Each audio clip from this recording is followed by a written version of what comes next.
त्योहारों का मौसम नज़दीक है और आम आदमी की रसोई से लेकर हलवाई की दुकानों तक एक ही बड़ी हलचल देखने को मिल रही है। बीते 15 दिनों में चीनी के खुदरा दामों में अचानक 17 रुपये प्रति किलो के हिसाब से बड़ा उछाल देखने को मिला। लेकिन सबसे बड़ी चौंकाने वाली खबर तो ये है कि जो भारत दुनिया का सबसे बड़ा चीनी उपभोक्ता और दूसरा सबसे बड़ा उत्पादक देश माना जाता है, वह पूरे तकरीबन 10 साल के बाद दूसरे देशों से चीनी खरीदने यानी कि इम्पोर्ट करने की तैयारी करने लगा। चौंकिए मत, ये सच है। सरकार चीनी पर लगने वाली 100% इंपोर्ट ड्यूटी को हटाने या फिर कम करने पर विचार क्यों कर रही है?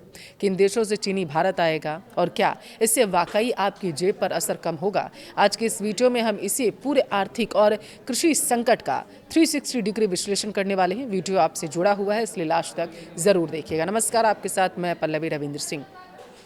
सबसे पहले समझते हैं कि यह स्थिति आखिर बनी कैसे। मार्च के महीने से ही चीनी की थोक और खुदरा कीमतों में धीरे धीरे हम तेजी देख रहे थे, लेकिन हाल के हफ्तों में घरेलू स्टॉक सीमित होने की आशंका से दाम तेजी से भागा है। इसके पीछे मुख्य रूप से 3 बड़े कारण अभी फिलहाल के लिए तो माने जा रहे हैं। पहला है उत्पादन में गिरावट।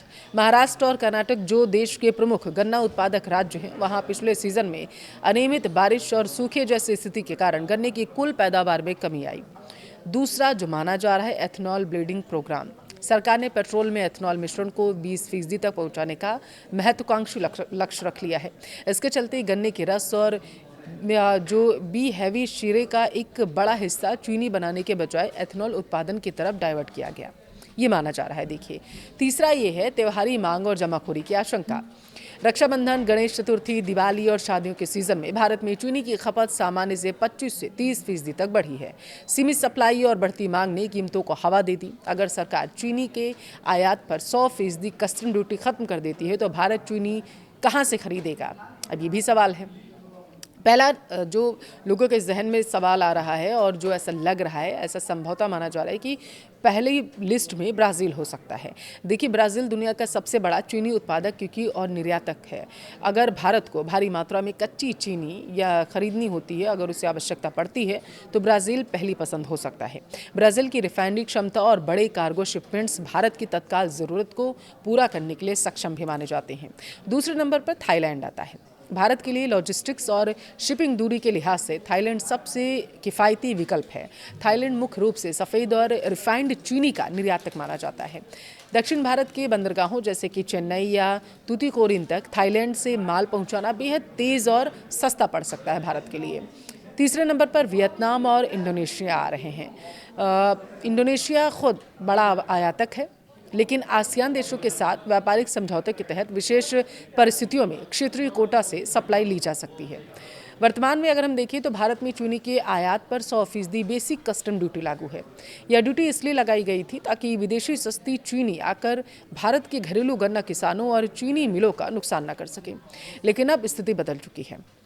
अगर 100% ड्यूटी बरकरार रखी गई तो विदेशी चीनी भारत में आकर घरेलू चीनी से भी ज़्यादा महंगी हो सकती है। इसलिए सरकार के पास 2 रास्ते बचते हैं, ऐसा माना जा रहा है। पहला कौन सा है? TRQ यानी कि टैरिफ रेट कोटा। एक निश्चित सीमा जैसे कि 10 से 15 लाख टन तक शून्य या मात्र 10 से 15% ड्यूटी पर चीनी आयात की जा सकती है, ऐसा माना जा रहा है। दूसरा क्या बचता है?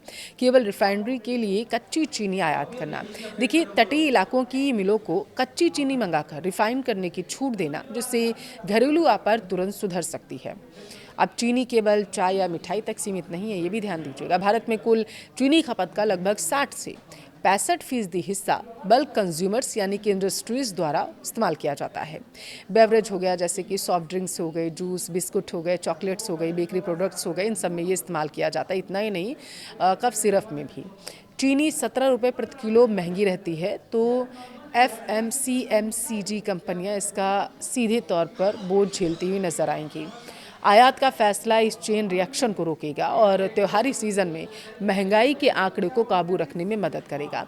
भारत का 10 साल बाद चीनी आयात की ओर कदम बढ़ाना इस बात का संकेत है कि सरकार महंगाई के मोर्चे पर कोई जोखिम नहीं लेना चाहती। हालांकि यह कदम केवल एक शॉर्ट टर्म समाधान है लॉन्ग टर्म में भारत को खाद्य सुरक्षा और ऊर्जा सुरक्षा के बीच एक संतुलन बनाना होगा, एक ऐसी नीति बनानी होगी ताकि किसान को भी सही मूल्य मिले और आम उपभोक्ता की चाय भी कड़वी ना हो। आप इस फैसले को किस तरीके से देख रहे हैं, जो 10 साल में पहली बार भारत चीनी इंपोर्ट करने जा रहा है? क्या सरकार को तुरंत आयात की अनुमति देनी चाहिए? अपनी राय कमेंट में ज़रूर दें।